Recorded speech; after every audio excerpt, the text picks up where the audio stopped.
Veidi rohkem kui nädal tagasi näitas Eesti riik, et igasugused kahtlased Vene varilaevastiku tankerid siit lähedalt enam mööda sõita ei tohi. Laeval puudub lipuriigi kindlustus. Laev ise on sanktsioneeritud ka siis Euroopa Liidu, Suurbritannia, Kanada ja Šveitsi poolt varasemaga tegevusega, illegaalse tegevusega. Nii kui sotsid välja viskasime, Reformierakond saab rohkem otsustada, kohe hakkasime kinni võtma piraadilaevu, varilaevastikulaevu, kes sõidavad Läänemerel juba enne, kui nad jõudsid mõne kaabli. See oli erakonna partei kontoris otsustati või, et Reformierakond võttis kinni või? Ei, aga Reformierakonna eestvedamisel on antud signaal ka Kaitseväele, ka Siseministeeriumile, et võib käituda kuidas öelda, ennetavalt. Nii et riik on kindlates kätes. No sa ise ka muigad seda öeldes, eks ole. No see hoiak, et riik on vajadus sekkuma loomulikult ka varem, eks ole. Et kui me räägime mingist varilaevastikust, räägime võimalikest Venemaa alustest, siis siin ongi ainu õige. Ja seda ma arvan, toetad tegelikult. Ma julgen öelda 6 parlamendierakonda. Ehk ma ei usu, et keegi ütleb, et me peame kuidagi moodi, ma ei tea, siin hakkama punast vaipa ette lautama. Ausalt öelda, nii kaua, kui Siseministeerium oli sotside käes, no siis ei näinud sellist resoluutset tegelemist. Ja nüüd on Igor Taro siseminister, nüüd hakkas kohe teistmoodi tööle valdkonda. No tundub küll. No ole nüüd, ta ise ka ei usu seda. Ei, aga sa näed ju tegudest. Aga mida ma küll tahan öelda, et kui vaata neid sõnumeid, kuidas te tegelikult seda kaitsevaldkond kureerite, et kõigepealt oli kõik see riigi kaitse ja laskemoona vaidlused, kus mitte keegi lõpuks aru saanud, mida tellitud on, palju on tellitud, et tegelikult see on parast nagu pardakk, et me tekitame sellega rohkem sellist inimestes paanikat, muret, inimesed on nii ärevad. Võtaks natuke kõik rahulikult. Eestil ei ole vaja seda kuvandit, et sõda on kohe-kohe siia jõudmas ja kui see siia jõuab, siis on täielik katastroof. Tulema ka konkreetsemate teemade juurde ehk toiduhind poes. Riigikogu arutas sel nädalal, kas toiduainete käibemaks võiks olla sarnaselt teistele riikidele madalam kui tavaline käibemaks.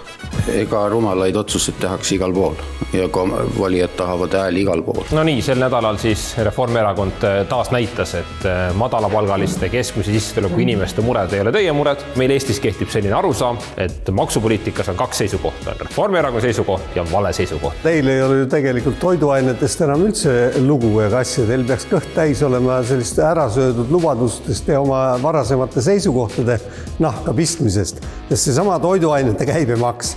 Te olite selle langetamise vastu, kui te hääletasite selle vastu, seni kuni te olite valitsuses.